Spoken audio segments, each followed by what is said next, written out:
collaborator by the BC Association of Clinical Counselors and Advocates. That's the one called NU. My name is Deborah Braun, and I'm a graduate here as well as a member of the BCACC. Anyway, one of the things about tonight's lecture is, and going forward, is we're going to be recording the lectures to post on YouTube. So because of that, we're going to ask that you hold questions until Jose's lecture is complete. That way we preserve confidentiality and privacy, okay? And as well, consistent with all the other lectures, Jose will stay after his presentation for at least a while to answer private questions as well if you don't want to hear them in the public forum. Okay? So, I'm not going to commit it too long, okay? No, that's fine. I'm not going to say past 45 or not. No. The only question that I wanted to ask, because really what I usually do is I ask a lot of questions to people, because basically that is all about that. Is that okay? That's okay. Nothing is that that private, okay? of course. Are you saying that this is actually going on YouTube, that people will see us? No, they're going to see the speaker, but they're going to hear your voices. Ah, thank you. Yeah. So and you have a very distinctive voice, maybe. Exactly. If you have issues with it, you need to contact the BCACC or contact me. No. Anyways, I'm just curious because no wonder you're nervous. We'll get over it. Anyway, welcome everyone to coming out tonight. It's a beautiful evening, rainy night to be in. And we have Jose Guerrero. Well, I'm working on it. Anyway, he's worked for over 20 years as a senior financial and operational management capacity for multinational firms operating worldwide, as well as being director of programs and operations in Tri-City Women's Resource Centers and the AIDS Vancouver. So he's got a wealth of information and knowledge he's going to pass on. But now he manages the finances and administration of a medical school in BC. And if that's not enough, he has a private practice focusing on providing financial counseling and coaching for individuals, couples, and organizations. Without further ado, Jose.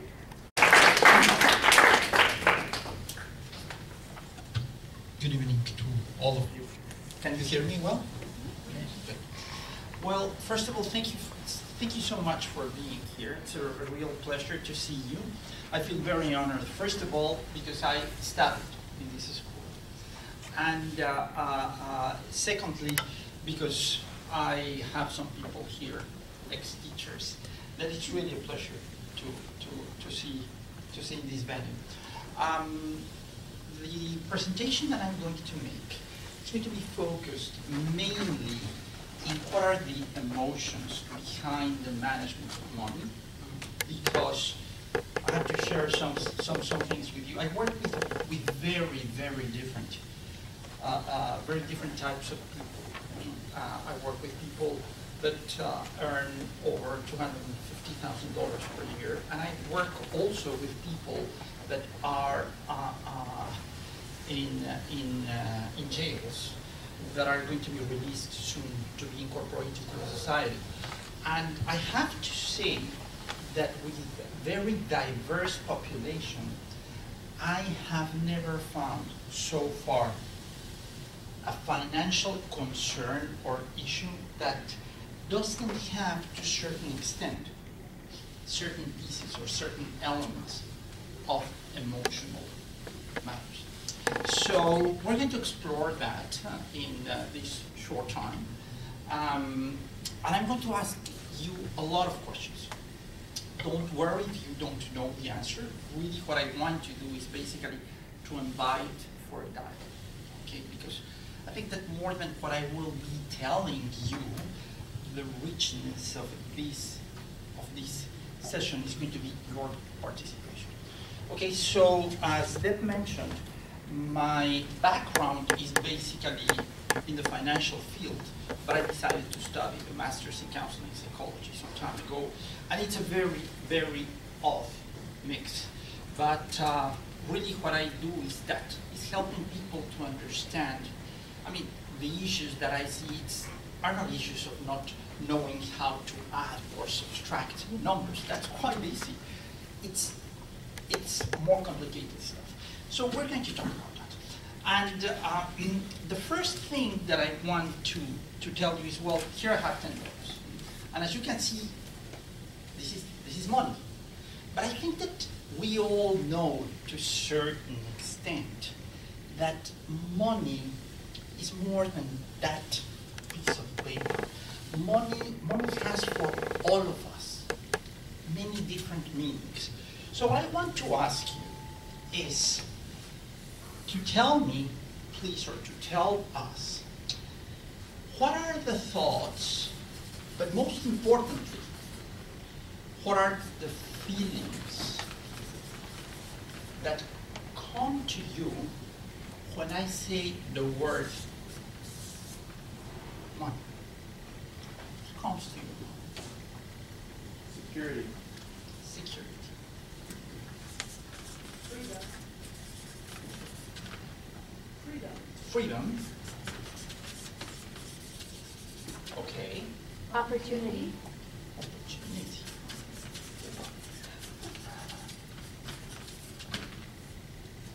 Do we have a marker?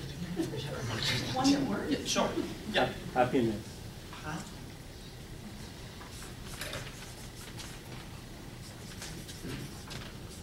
Okay. Social status. Social status. Status. Thank you. Yes. Options. Options.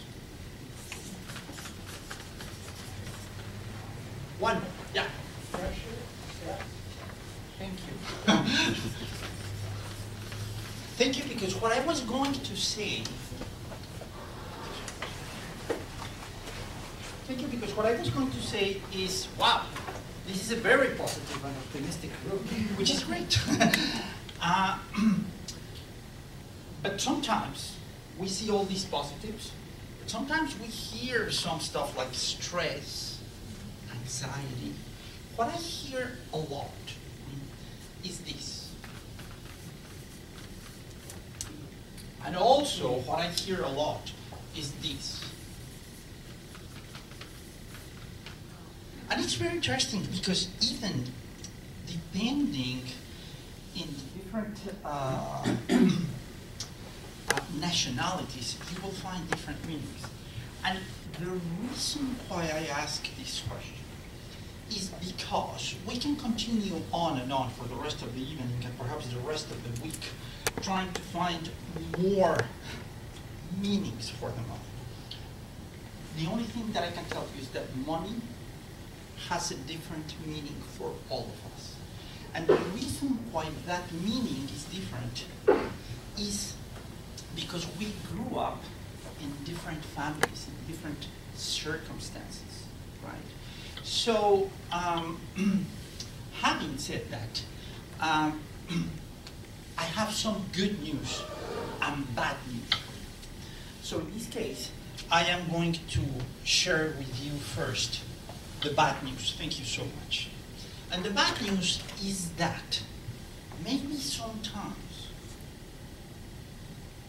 the meaning or the concept that we have around money might not be working very well for us. That's the bad news. The good news, though, is that we can change that. Now, how to change it? Well, I believe that we can change that by understanding what I call, this is a very personal term, what I call the foundations of money management, which basically are three. The first one will be understanding our relationship with money. Whether we like it or not, we all have a relationship with money. But how is that relationship? So, I apologize because I have never been a person that draws very well. But this is a human, okay? This is a person. This is money. So, how do we relate with money? And I will say, some people relate in this way. And when I say this way, what I am referring is an equal to an equal relationship. Money comes, money goes. We save it, we spend it. If we don't have enough money, we work more to get more money. And again, we save it, we spend it. But what I'm trying to say is this entity and this entity are at the same level. There's no subordination, there's no slavery. It's like when we have a good friend and we relate as an equal to another equal, okay? What I'm trying to say is there is a flow between these two guys. Right? Now, there are other people, and believe it or not, a lot of people, who relate with money in a different way. They are here, and the money's here. Okay. Money is something extremely important. So important that some people can choose their careers, can choose what they want to do in life, based on how much this can be worth. Based sometimes in a correct perception, or sometimes not that much. And this can go so extreme that some people even tend to believe that the value of this entity depends on how much is here. So there could be some mistaken beliefs in the sense of the more I have, the better, because there's not enough, right? So these people relate with money in that way. I am not saying that that is bad or wrong. It's just a way of relating with money that could sometimes bring some trouble, because if I decide to study law, because that's going to be a very profitable career, and at my age I realized that, oops, that's not really what I wanted to do, I think that maybe it might be a little bit late to make a big shift, right? So this is just to exemplify another way of relating with money. And we have the other one, where money is here, people are here, and money is so less important or so meaningless that it doesn't matter how much we spend it. I mean, there are some people, in fact, that sometimes can feel that the money burns their hands, so let's throw it away and let's spend it. The problem in this case is that maybe these people will be in dire straits economically. Okay? So, there you have different types of relationships. And what I would like to invite you to do is to explore that relationship. How do you relate to money? There's a relationship. And, you know, this is like a marriage. This is like a friendship. Sometimes we like our relationships with other people. Sometimes we don't. The good news is that if we don't like something, we can change it. Everything is changing, right? So I would like to invite you to read in your handout, in the first page, there are some questions. Some questions that you don't have to answer here. Take them with you, and I will encourage you to read and answer these questions whenever you have a time. Whenever you are at ease, you know, at home and having a good time. So, what I would like, can I invite you to read the first question, please, for all of us? How did your family manage money? Thank you very much. Babies, would you be so kind to read the question number 2? How do you manage money, and how is it the same or different? Thank you. Can I ask you, please, to read the third question? What negative money messages do you use? So, I mean, no need to go further. I will just encourage you to read this, and I can promise you, and I'm very careful with promising, But I can promise you that you're going to find interesting stuff if you are entirely open and honest with yourselves. Okay? So, before we go to the second foundation of money management, something that I want to ask all of you in the same regard is, you know, we have thoughts, we have feelings or emotions, and we have behavior. What do you think that comes first? The thoughts or the feelings? Felix. Feelings. Pardon? Thoughts. Oh my gosh. There's some debate here. What do you guys think that happens first? Because we have two different points of view. Thoughts or feelings? No. I think thoughts trigger feelings.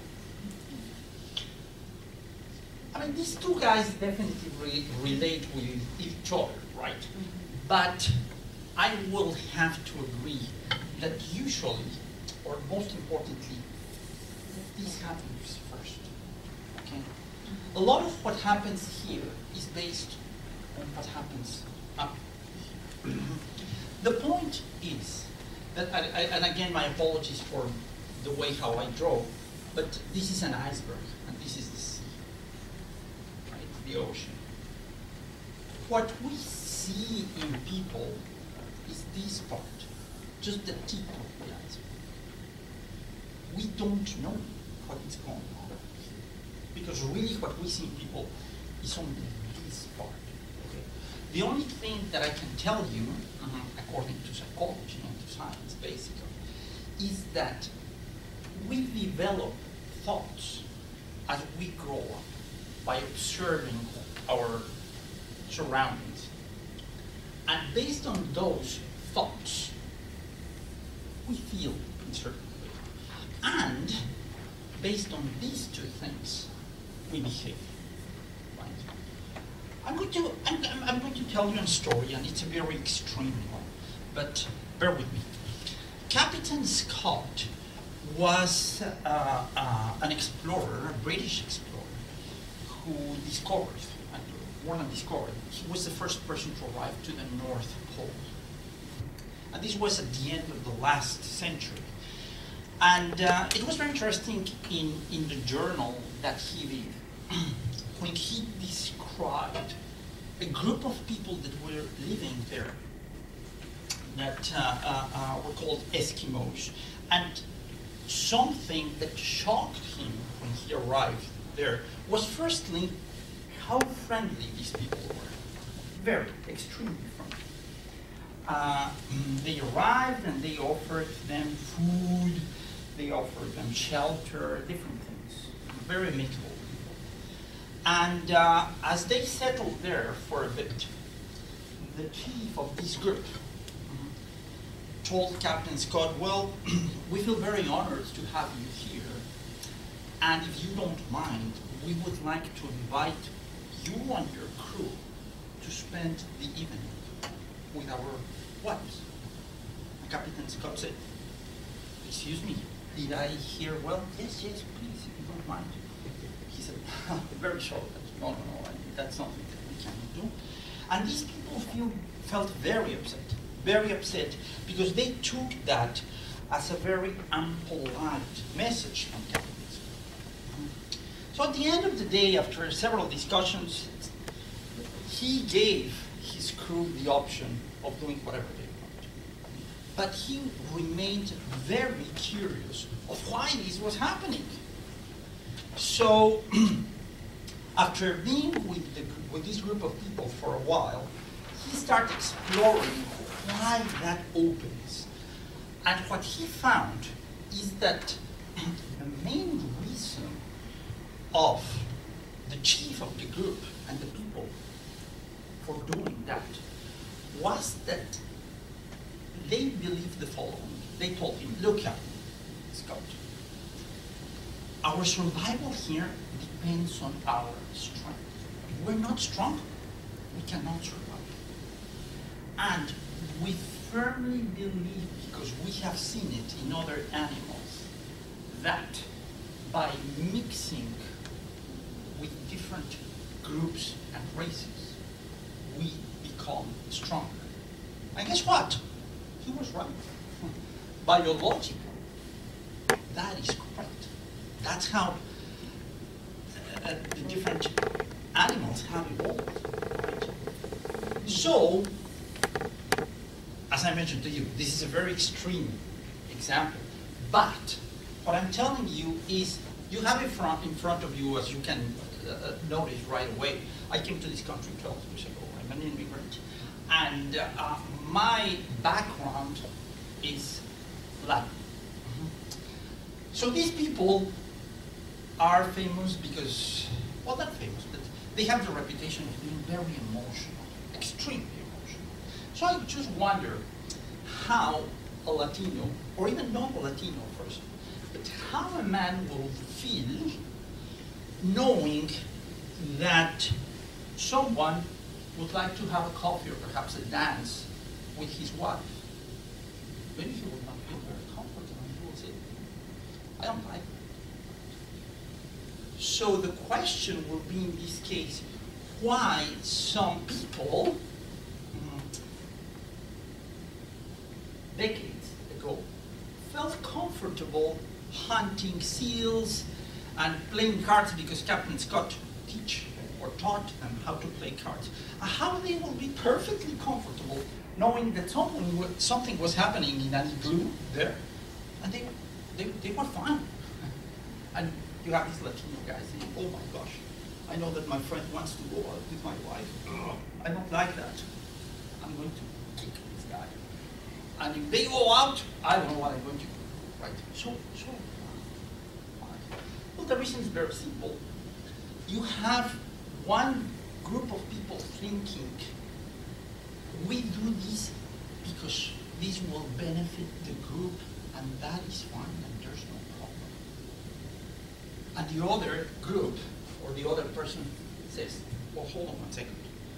This woman that is here is my wife. And you know something? Is my wife. And I'm not saying that one thought or the other are correct or incorrect. It's just there are different thoughts. And those thoughts trigger different feelings. Okay? So, the reason why I told you this story is basically because around money, we might have some thoughts that maybe, or some beliefs that maybe are not working well for us. The good news, though, is that if we don't like them, if they're not working fine for us, we can change them. Okay? And without going to such extreme examples, I want to share something with you. I personally believe that how this financial and economical system is structured is going to lead us to a lot of trouble. Because we say, there's no space in the world. There's no enough food. No, that's not true. There's a lot of space. Take your car, driving the highway. There's plenty of space. What happens is that things are not correctly distributed. And there are three mistaken beliefs, in my point of view, that are driving this world, or humanity more than the world, crazy. Which are, the first one, there is not enough.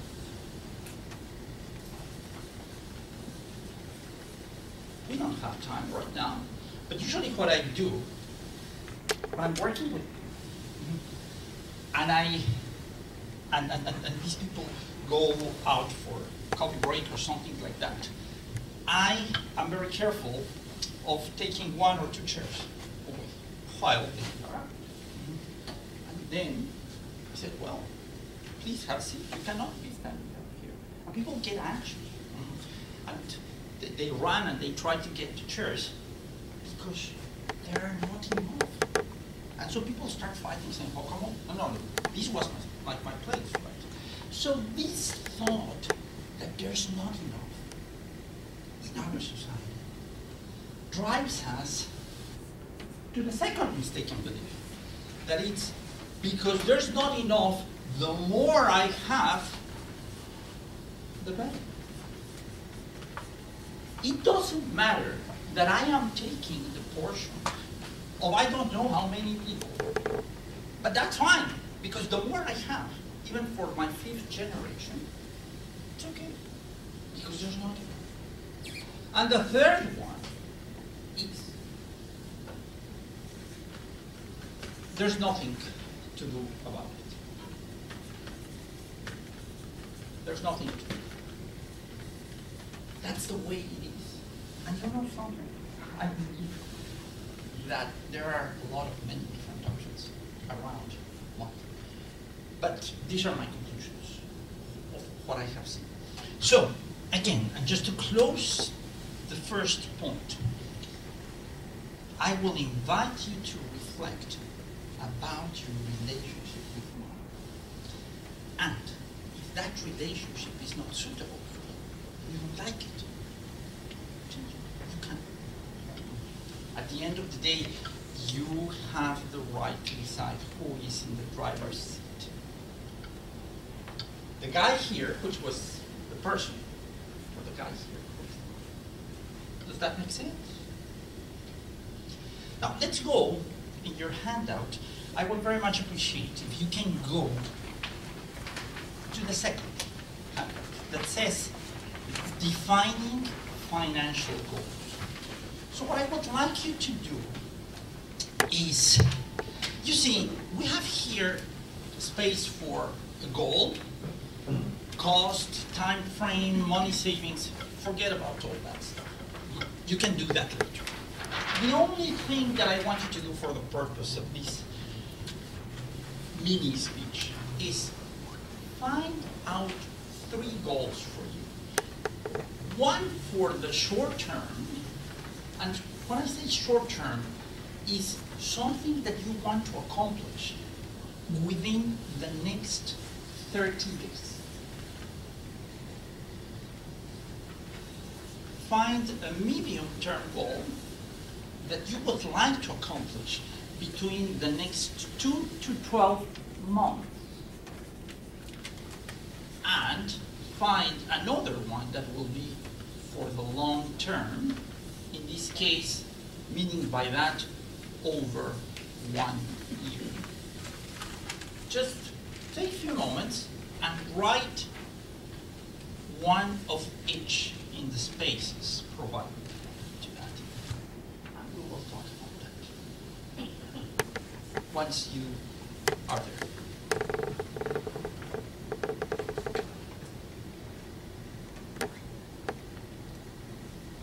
Oh, I forgot to tell you something very important.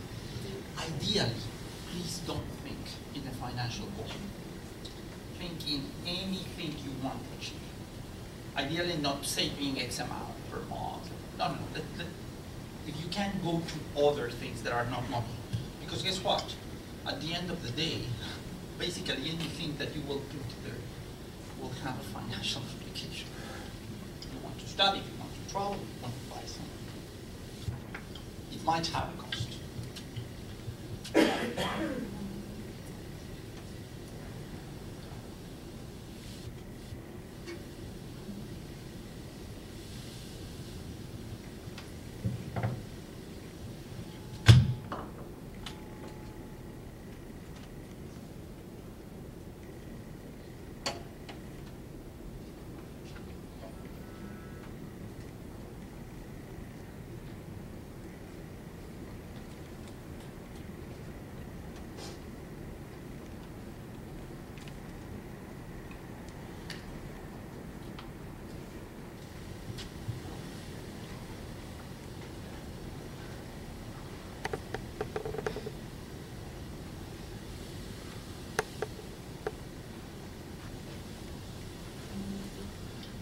Who feels comfortable sharing a short-term goal?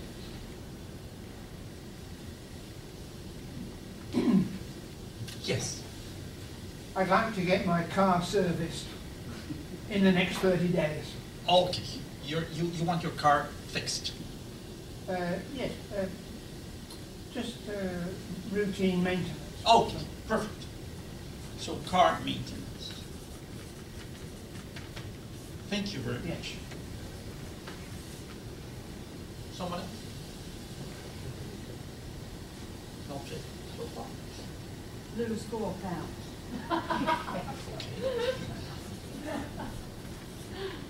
Lose 4 pounds. Okay. Who feels comfortable sharing a medium-term goal? 1 year, yes. Do a major renovation. A major renovation. At home?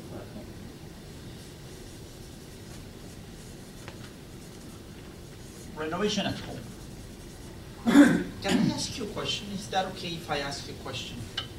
What do you want to renovate, basically? Is the entire house, the roof, the living room? Renew the bathrooms and the solarium, make a solarium. A solarium. Wow, sounds good. And can I ask you how that solarium will look like? If that's okay for you. Do you envision putting a lot of plants there, or what's your main idea? Yeah, that's the goal. A lot of Like glass. change a large deck to a solarium Okay. for a space and. So from a deck to a solarium. Good. Anyone else who wants to share a medium-term goal?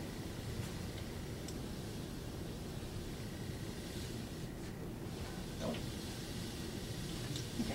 Catch up on my filing. You're fine.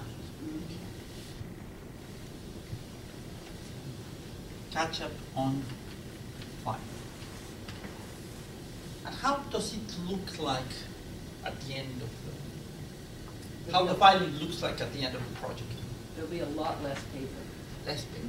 much less. Perhaps less paper and more space. Good. Who feels comfortable sharing? Sorry, who feels comfortable sharing a long-term goal? Yes. Forming some sort of community group or activity group or a club. Community group. Okay. Can I ask you what that community group will be doing in your vision? I'm thinking of maybe writing or some sort of art type thing, but I'm not sure. It could be something involved with students as well, like in counseling and things like that. Okay. So the purpose of this group will be basically to get more interaction within the group, or that group doing something elsewhere and impacting out. Causing an impact outside the group. What will be more? More about the interaction and developing skills as a group. Interaction. Yeah. Okay. Within the group. Okay. Good. Someone else? Long-term goal. To buy a house. To buy a house. That one comes.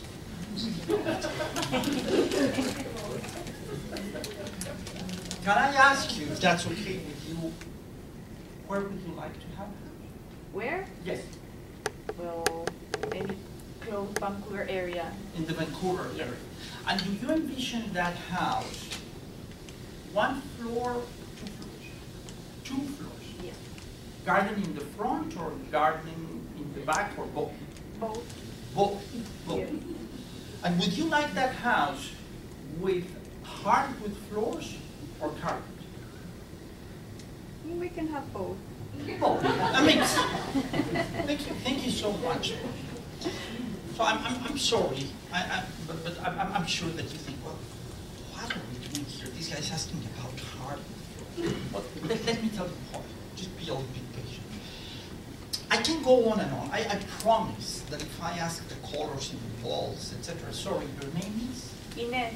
Inez. So I promise that if I ask Inez how she wants the minor details in that house, she knows that perfectly. Oh, Is that right? yes.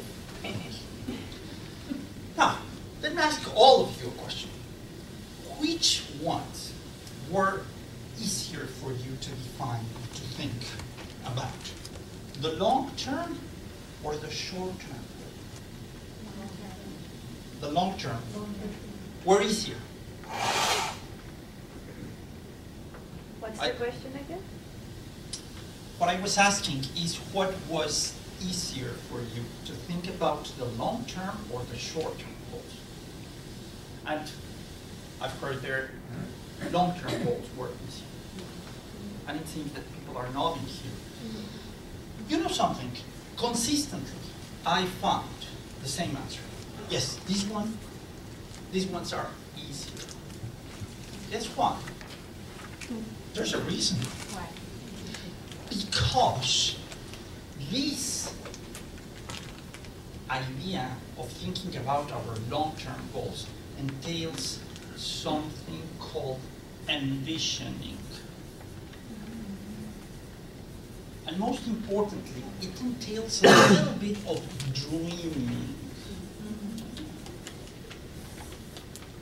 And this is pleasant, very pleasant. When we envision, some people say even that we segregate some endorphins. I don't know if that's true or not. The only thing that I can tell you is that when we dream, when we envision, we use one very powerful emotion, extremely powerful, which is called hope. Hope is extremely powerful. It's like the fuel in the cars.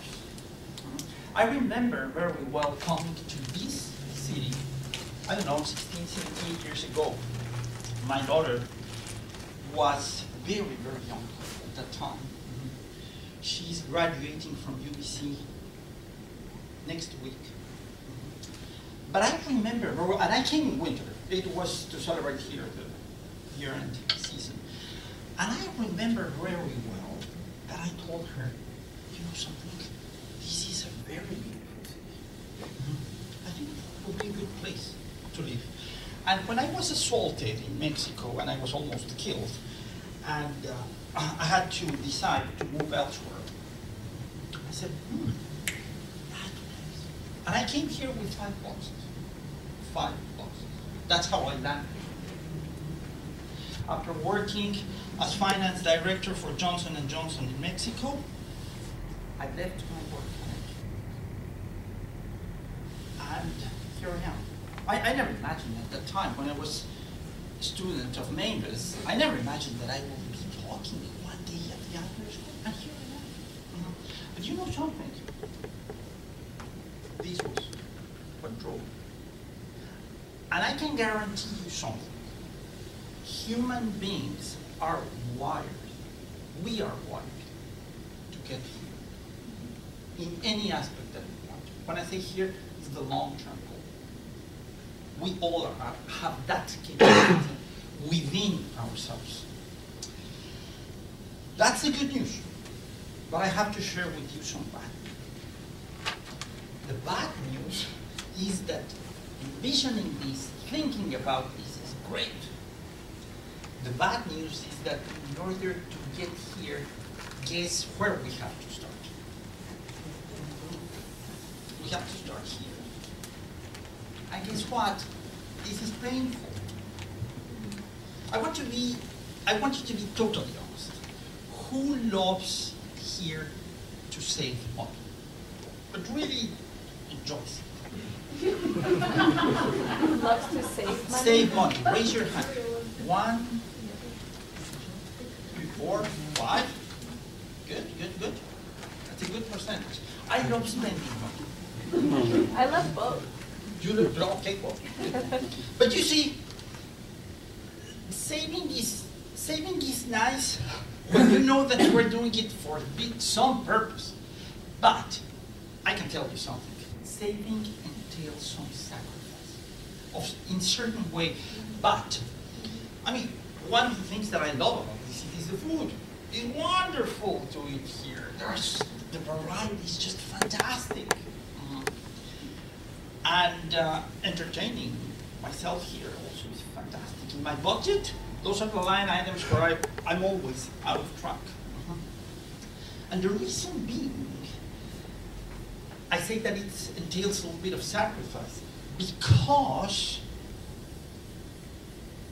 we have to constrain ourselves in order to say, okay, I want to eat out today, but I need to save this money because I want the hard food, and I want the happy, and I want whatever, the trip. Does that make sense? Would you agree with that? So just keep that in mind, that we can all get here, but we have to start here. There's no option. I would love to give you a recipe that would be easier. There's no way, as they say here, no way, Jose. We have to start here. But I can tell you something. When we take actions here, but we keep this vision very clear, just get going. I want to share with you some findings, very interesting, by the way. I can't recall the university who did it. I don't know if it was Stanford or UCLA, but there was a very interesting study about goals, precisely. I'm going to ask you one question. Do you think that the majority of people achieve their goals or not? What do you think? It depends. On what, maybe? On whether they set realistic goals. Good, good. Yeah, I concur with you. Now, in general, it depends on that, that's for sure, and in other factors that we're going to talk about here. But the question is, overall, do you think that the majority of people reach their goals or not? No. Deb says, no. Well, guess what? You are right. The majority of people do not achieve their goals. But what is interesting is that this study went further. It was done in 2006. Because they said, okay, well, yeah, it's true. The majority of people do not reach their goals. But why? Why that's happening? Well, let's suppose that these are pounds, okay? So 5, 10, 15, 20. And let's suppose that these are months. 1, 2, 3, 4. So you have this guy by the name of Jose that says, well, I want to lose 10 pounds in 1 month. So this fellow starts exercising, killing himself, starving, going to the gym 5 hours per day, etc., etc., etc. At the end of the month, he goes to the weight machine to see what happened. And guess what? 3 pounds. That's it. So if you see, there's a gap here between what was expected and the real result. You know how this gap is called? This gap is called, it's called stress. It's called frustration. Technically, stress could be the differential or the gap between what we want to be capable to do, but what we are really capable of doing in reality. Right?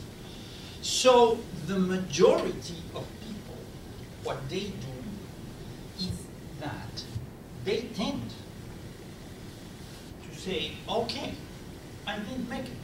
Good. Now I'm going to lose 15 pounds in the next month. And they kill themselves more. And guess what?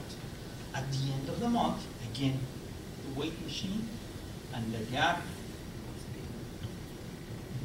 So, what happens when people find this? What is the emotion behind this? The emotion is exactly the opposite of the past one that I mentioned before. The emotion is hopelessness, which drives to a conclusion that it's horribly painful, which is I can't. And you know something? Human beings cannot feel this. For whatever reason, we're animals driven by pleasure. We don't like this type of thing. The reason why I bring this to a conversation is because one of the essential, when I work with people, the first thing that I ask is, tell me about your budget. Tell me how much you earn and how you're using this. Because a lot of people, believe it or not, are, as we say here, in the hole, in the red. And tons of people, regardless the income, tell me, well, I don't do a budget because I find a lot of blood here, and I can't stand it. It feels horrible. It's true, right? But you see, the problem behind this is when we set up goals. The way how we set goals is not necessarily the best, and it's exactly what you were saying. When we set up our goals, we have to be what it's called. We have to do smart goals, meaning by that they have to be specific, they have to be measurable, they have to be attainable, they have to be realistic, and they have to be time managed. If our goals do not fulfill these characteristics, then are not goals. They could be dreams, there could be intentions, but really, we have to be careful of that, because the reason, the main reason why people are not able to achieve their goals is because there are some problems one way or the other. Does that make sense? Do you ever put meaningful in measurable as well? Because 90% of the time, it's got to be meaningful before it is measurable. Entirely agree. It needs to make sense for us. And I think that when you say meaningful, it's essential because we're talking about precisely that it needs to make us feel good. It has to pay off, right? I'm going to ask you a question, and feel free to answer. 3 years ago, almost 3 years ago, I had a great opportunity. I decided to take not an entire sabbatic year, but some time off. And I love to cycle.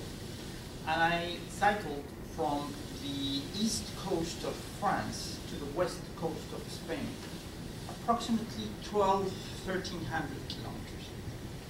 It was a great experience. And I remember very well that when I came back, I was fit, I felt great. It was a great experience. Imagine that I just came back and that I'm sharing this story with you and that I'm so excited that I tell you guys, I want to get registered in La Tour de France. What will you tell me? Pardon me? Because? Because it's more in order to be able to do it on a front than just cycle from east to west or even east to France to south of Spain.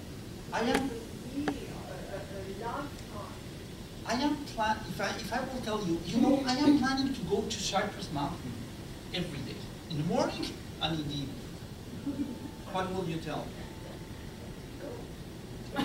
Go to Cyprus, right? You won't tell me go to Cyprus, but will you still encourage me to go there or not? To try to go to the France? No. Because? It's unrealistic. Because? It doesn't meet the smart meter in any respect. So, sorry, your name is? Paul. Paul. You see, Paul is a gentleman. What Paul is telling me in the nicest way is, Jose, all this white stuff that you have here is not because it's snowing out there. It's gone. It's gone. Can't anymore, right? So, yeah, it will not be realistic. Okay.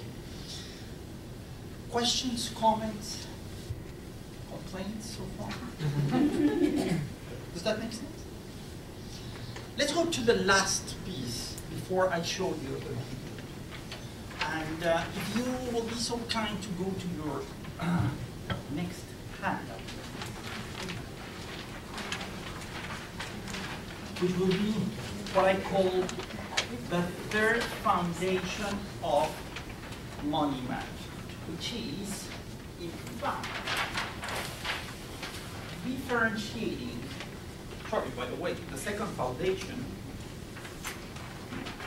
is setting up objectives. Sorry. So, what I want you to do, what we're going to do here, just for the purpose of this, I will say, quasi-conversation, let's talk about our needs and let's talk about our wants. Needs, basically, for financial purposes, are considered those things that we need to survive. And what those things will be. Pardon? Food. What else? Shelter.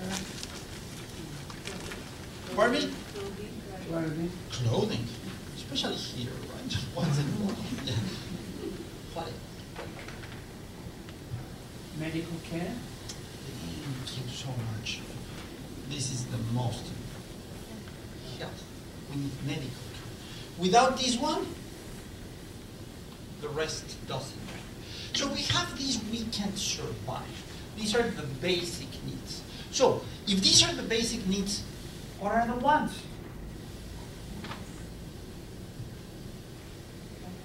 Pardon me? Traveling. Everything else. Exactly. Thank you so much. Let's not complicate our existence. All the rest. Now, I have a question for all of you. Really, where's the fun of life? Here or here? Agree. Okay, so what I would like you to do is, please take your handout and please think about what you purchased starting just before we came to this place. Go back and think what you purchased and list it. And then just put a mark if for you there's no wrong or right answer. If you purchased a coffee or cigarettes or whatever, just think for you if that was a need or a want. And try to list as many items as possible. If you did groceries, list some items. Did you buy oranges or did you buy Nutella? And what that is for you, a need or a want. And it's just the meaning for you, okay? And we will talk about that in a few minutes. So list as much as you can.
Okay, what I'm going to ask you now is kindly to share with us mostly those items that you were a little bit hesitant to put here or here.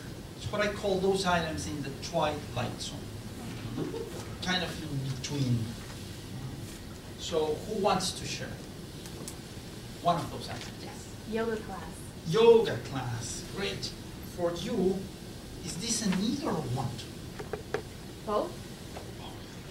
I like it. Health. Yeah. Yeah. Yes. Organic free-range eggs. That sounds quite sophisticated. Yeah. It's a need, but the organic is Yeah. not. So organic eggs, wonderful. Someone else? Pardon me? Tuition fee. Is that for you a need or a want? Both. Both. Tuition fee. And those sometimes are quite expensive, huh? Yes. My husband's birthday card. Oh, wonderful! That's really a good one. Yeah. Husbands. Well, you know, I cannot tell you which one it is, but yeah. Just buy it because otherwise, and for the husbands as well. Yes. You. Oh, well, a Starbucks chai latte. It's so Okay. And it's so good, eh? The chai one. Yeah, I know. The chai latte. Good. Okay. Very good example. Thank you so much. You see, we can continue the rest of this conversation, the rest of the week, and perhaps the rest of the year debating if these guys should be here or here. It doesn't matter. At the end of the day, it's meaningless. It's not relevant. The important thing for you to know is that between these two, there's a very fine line. Really, really fine. Okay? The problem of this fine line is that crossing that line from here to here is extremely easy. It's very easy. Getting back is very difficult. Very, very difficult. Because the transactions happened here in what I call the hard drive. Right? And it's a very personal decision. No one puts us a gun to make our wants needs. But once we make them needs, then we think again. I need this, then that's it. And once we think that we need it, end of the story. Or quasi end of the story. Now, I am not saying in any given circumstance that it is not convenient to have wants. And not only to have them, but to satisfy them. Can you imagine a life without wants? It would be quite boring. So, pay yourself first, always. But make sure how you manage this transaction, because at the end of the day, it's a personal choice. Right? Because the people who cross this line gazillion times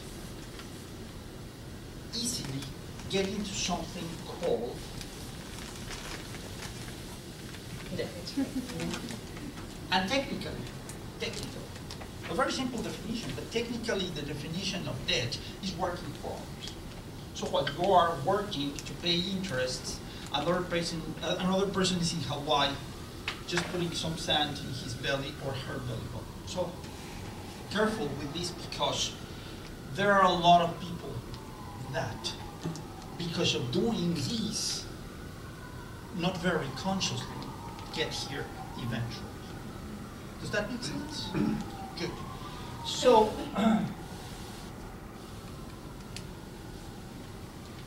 I want to tell you a story. I think that it's my feminine side. I love shoes for whatever reason. That's true, it's true. I have to confess. So I remember one day walking with my daughter I think it was nearby here. So I was walking, and suddenly I see in this shop some shoes. And I told her, look, brown shoes. And she said, Dad, you already have 3 pairs. Let's go. I said, oh, yes, but I don't have this color. So, and this color, I can combine it with this and that. It's going to look great. Dad, let's go. You're complaining because you say that you are not saving, and you want to know shoes. Okay, let's go. I said, hold on. I work 10 hours, sometimes 12. Are you telling me that I don't deserve to buy these shoes? Guess what happened? Do you think that I purchased them or not?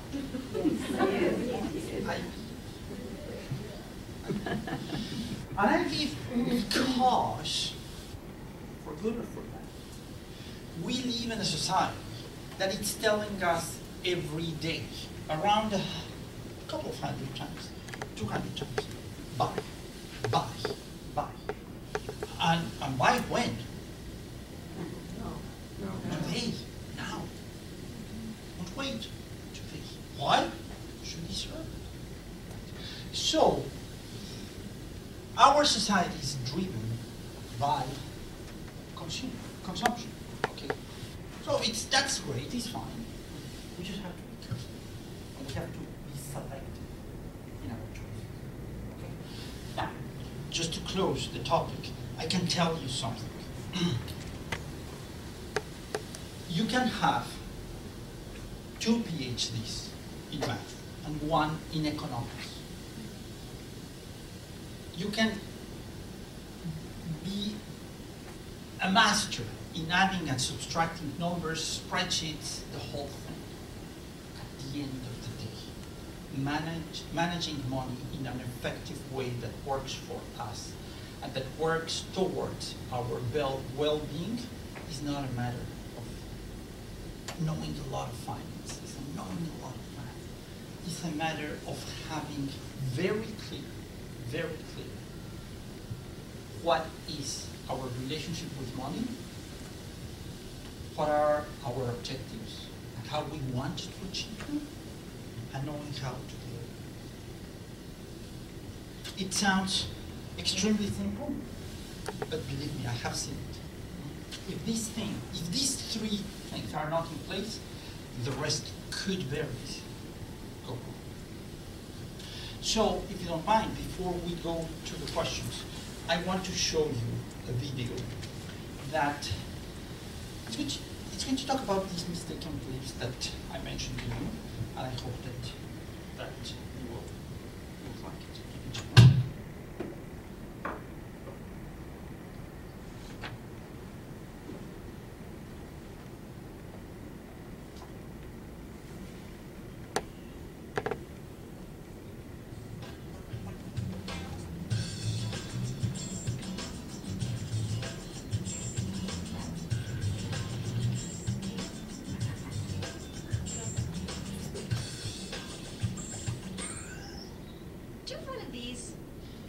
Obsessed with mine.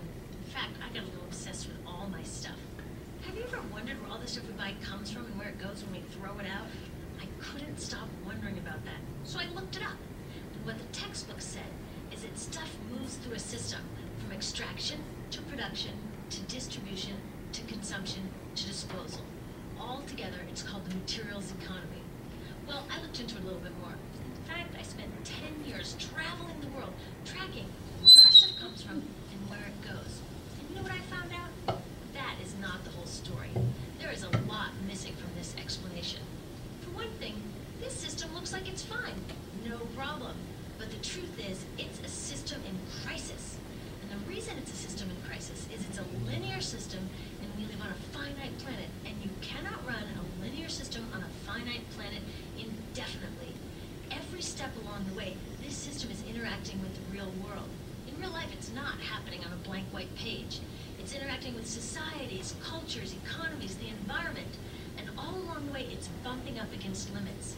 Limits we don't see here because the diagram is incomplete. So let's go back through. Let's fill in some of the blanks and see what's missing. Well, Well, one of the most important things it's missing is people. Yes, people. People live and work all along this system. And some people in this system matter a little more than others. Some have a little more say. Who are they? Well, let's start with the government. Now, my friends tell me I should use a tank to symbolize the government, and that's true in many countries and increasingly in our own. After all, more than 50% of our federal tax money is now going to the military. But I'm using a person to symbolize the government because I hold true to the vision and values the government should be of the people, by the people, for the people. It's the government's job to watch out for us, to take care of us. That's their job. Then along came the corporation. Now, the reason the corporation looks bigger than the government is that the corporation is bigger than the government. Of the 100 largest economies on Earth now, 51 are corporations. And as the corporation has grown in size and power, we've seen a little change in the government. We're a little more concerned in making sure everything's working out for those guys than for us. Okay, so let's see what else is missing from this picture. We'll start with extraction, which is a fancy word for natural resource exploitation, which is a fancy word for trashing the planet. What this looks like is we chop down the trees, we blow up mountains to get the metals inside, we use up all the water, and we wipe out the animals. So here, we are running up against our first limit. We are running out of resources. We are using too much stuff. Now, I know this can be hard to hear, but it's the truth, so we've got to deal with it. In the past 3 decades alone, 1/3 of the planet's natural resource base has been consumed. Gone. We are cutting and mining and hauling and trashing the place so fast that we're undermining the planet's very ability for people to live here. Where I live, in the United States, we have less than 4% of our original forests left. 40% of the waterways have become undrinkable. And our problem is not just that we're using too much stuff, but we're using more than our share. We have 5% of the world's population, but we're using 30% of the world's resources and creating 30% of the world's waste. If everybody consumed at US rates, we would need 3 to 5 planets. And you know what? We've only got 1. So my country's response to this limitation is simply to go take somebody else's. This is the third world, which some would say is another word for our stuff that somehow got on somebody else's land. So what does that look like? The same thing, trashing the place. 75% of global fisheries now are fished at or beyond capacity. 80% of the planet's original forests are gone. In the Amazon alone, we're losing 2,000 trees a minute. That is 7 football fields a minute. And what about the people who live here? Well, according to these guys, they don't own these resources, even if they've been living there for generations. They don't own the means of production, and they're not buying a lot of stuff. And in this system, if you don't own or buy a lot of stuff, you don't have value. So next, the materials move to production. And what happens there is we use energy to mix toxic chemicals in with the natural resources to make toxic contaminated products. There are over 100,000 synthetic chemicals in use in commerce today. Only a handful of them have even been tested for health impacts, and none have been tested for synergistic health impacts. That means when they interact with all the other chemicals we're exposed to every day.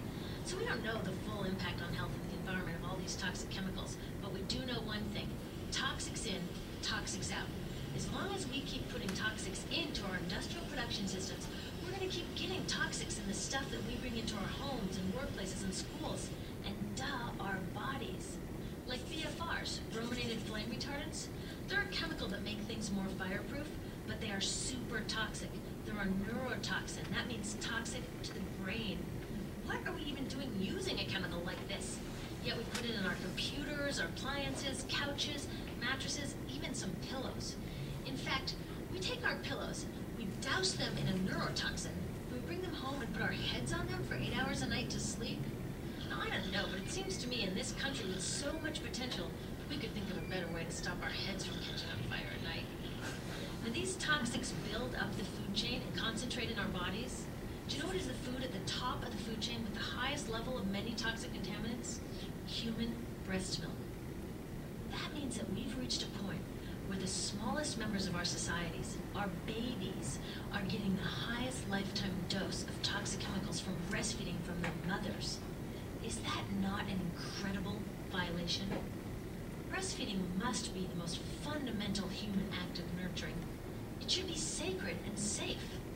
Now, breastfeeding is still best, and mothers should definitely keep breastfeeding, but we should protect it. They should protect it. I thought they were looking out for us. And of course, the people who bear the biggest brunt of these toxic chemicals are the factory workers, many of whom are women of reproductive age. They're working with reproductive toxins, carcinogens, and more. Now I ask you, what kind of woman of reproductive age would work in a job exposed to reproductive toxins except for a woman with no other option? And that's one of the beauties of this system. The erosion of local environments and economies here ensures a constant supply of people with no other option. Globally, 200,000 people a day are moving from environments that have sustained them for generations into cities, many to live in slums, looking for work, no matter how toxic that work may be. So you see, it's not just resources that are wasted along this system, but people too. Whole communities get wasted. Yep, toxics in, toxics out. A lot of the toxics leave the factories in products, but even more leave as byproducts or pollution. And it's a lot of pollution. In the US, our industry admits to releasing over 4 billion pounds of toxic chemicals a year. And it's probably a lot more, because that's only what they admit. So that's another limit, because yuck, who wants to look at and smell 4 billion pounds of toxic chemicals a year? So what do? Move the dirty factories overseas, pollute someone else's land. But surprise, a lot of that pollution is coming right back at us, carried by wind currents. So what happens after all these natural resources are turned into products? Well, it moves here for distribution. Now, distribution means selling all the toxic contaminated junk as quickly as possible. The goal here is to keep the prices down, keep the people buying, and keep the inventory moving. How do they keep the prices down? Well, they don't pay the store workers very much, and they skimp on health insurance every time they can. It's all about externalizing the costs. What that means is that the real costs of making stuff aren't captured in the price. In other words, we aren't paying for the stuff we buy.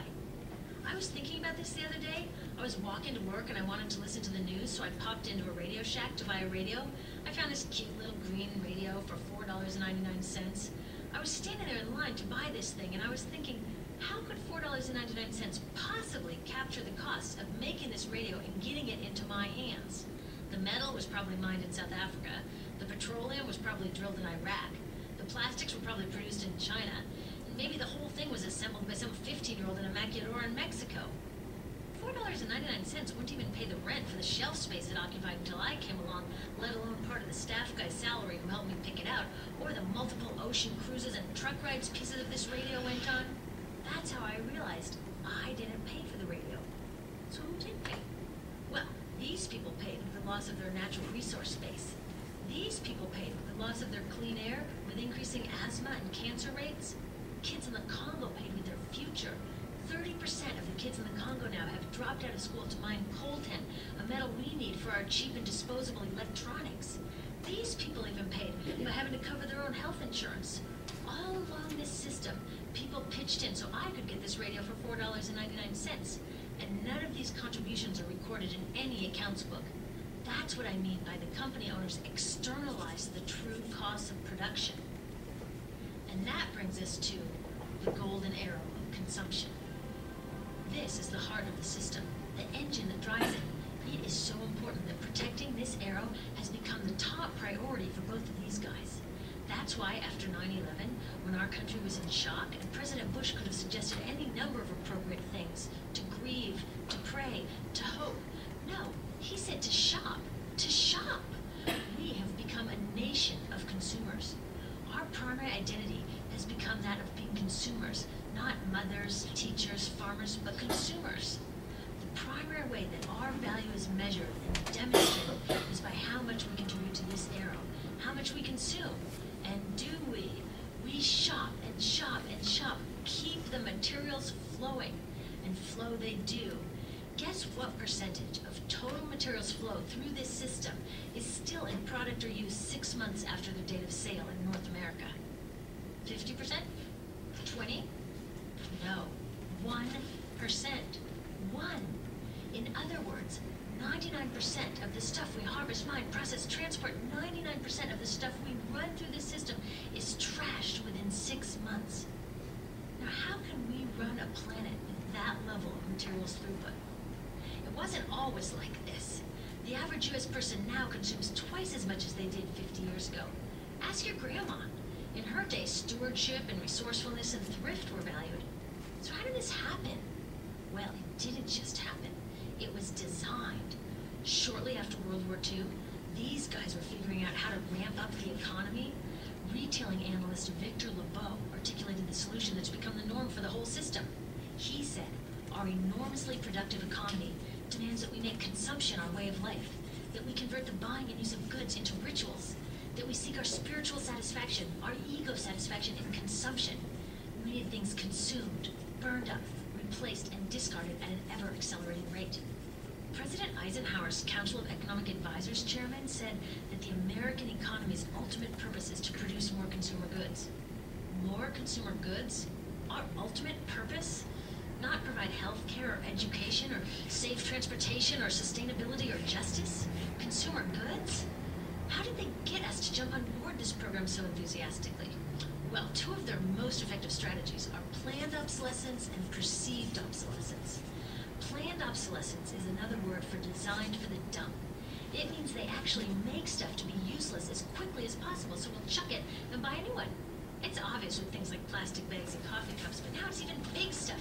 Mops, DVDs, cameras, barbecues, even everything. Even computers.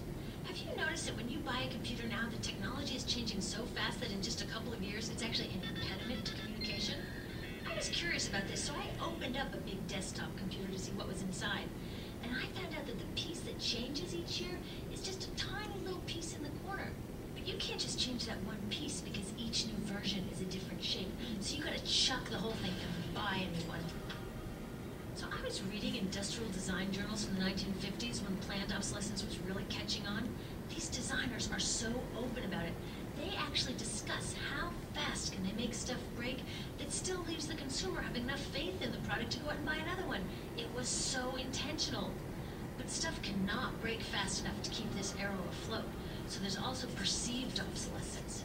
Now, perceived obsolescence convinces us to throw away stuff that is still perfectly useful. How do they do that? Well, they change the way the stuff looks. So if you bought your stuff a couple of years ago, everyone can tell that you haven't contributed to this arrow recently. And since the way we demonstrate our value is contributing to this arrow, it can be embarrassing. Like, I've had the same fat white computer monitor on my desk for 5 years. My coworker just got a new computer. She has a flat, shiny, sleek monitor. It matches her computer, it matches her phone, even her pen stand. She looks like she's driving in Spaceship Central, and I look like I'm on a washing machine on my desk. Fashion is another prime example of this. Have you ever wondered why women's shoe heels go from fat one year to skinny the next, to fat to skinny? It's not because there's some debate about which heel structure is the most healthy for women's feet. It's because wearing fat heels in a skinny heel year shows everybody that you haven't contributed to that arrow as recently, so you're not as valuable as that person in the skinny heels next to you, or more likely in some ad. It's to keep us buying new shoes. Advertisements and media in general plays a big role in this. Each of us in the U.S. is targeted with over 3,000 advertisements a day. We see more advertisements in 1 year than people 50 years ago saw in a lifetime. And if you think about it, what's the point of an ad except to make us unhappy with what we have? So 3,000 times a day, we're told our hair is wrong, our skin is wrong, our clothes are wrong, our furniture is wrong, our car is wrong, we are wrong, but it can all be made right if we just go shopping. Media also helps by hiding all of this and all of this. So the only part of the materials economy we see is the shopping.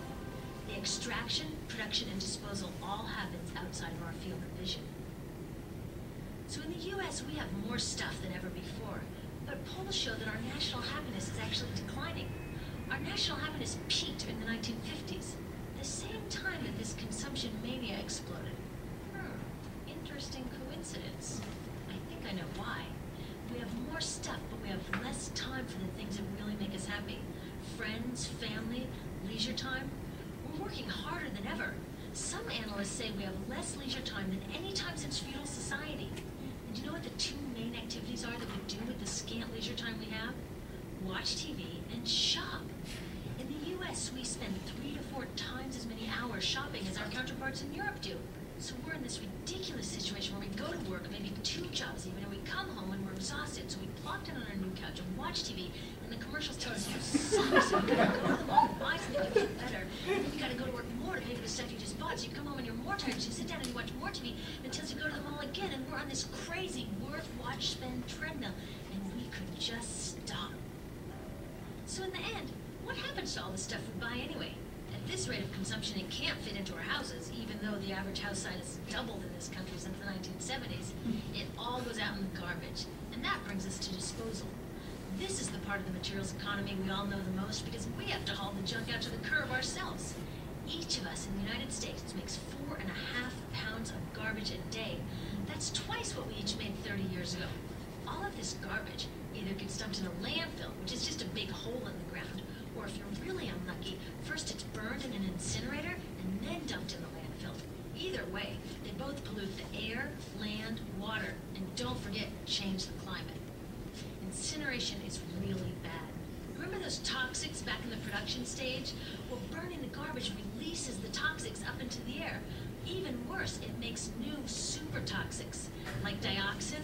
Dioxin is the most toxic man-made substance known to science, and incinerators are the #1 toxin.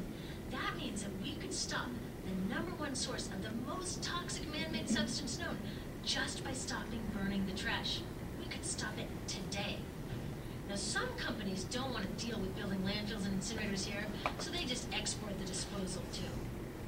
What about recycling? Does recycling help? Yes, recycling helps. Recycling reduces the garbage at this end, and it reduces the pressure to mine and harvest new stuff at this end. Yes, yes, yes, we should all recycle, but recycling is not enough. Recycling will never be enough, for a couple reasons. First, the waste coming out of our houses is just the tip of the iceberg. For every 1 garbage can of waste you put out on the curb, 70 garbage cans of waste were made upstream just to make the junk in that 1 garbage can you put out on the curb. So even if we could recycle 100% of the waste coming out of our households, it doesn't get to the core of the problems. Also, much of the garbage can't be recycled, either because it contains too many toxics or it's designed not to be recyclable in the first place. Like those juice packs, where they have layers of metal and paper and plastic all smushed together, you can never separate those for true recycling. So you see, it is a system in crisis. All along the way, we are bumping up against limits. From changing climate to declining happiness, it's just not working. But the good thing about such an all-pervasive problem is that there are so many points of intervention. There are people working here on saving forests and here on clean production, people working on labor rights and fair trade and conscious consuming and blocking landfills and incinerators, and very importantly, on taking back our government so that it really is by the people and for the people. All of this work is critically important, but things are really going to start moving when we see the connections, when we see the big picture. When people along the system get united, we can reclaim and transform this linear system into something new, a system that doesn't waste resources or people. Because what we really need to chuck is that old school throwaway mindset. There's a new school of thinking on this stuff, and it's based on sustainability and equity, green chemistry, zero waste, closed-loop production, renewable energy, local living economies. It's already happening. Some say it's unrealistic, idealistic that it can't happen, but I say the ones who are unrealistic are those that want to continue with the old path. That's dreaming. Remember, that old way didn't just happen. It's not like gravity that we've just got to live with. People created it, and we're people too. So let's create something new.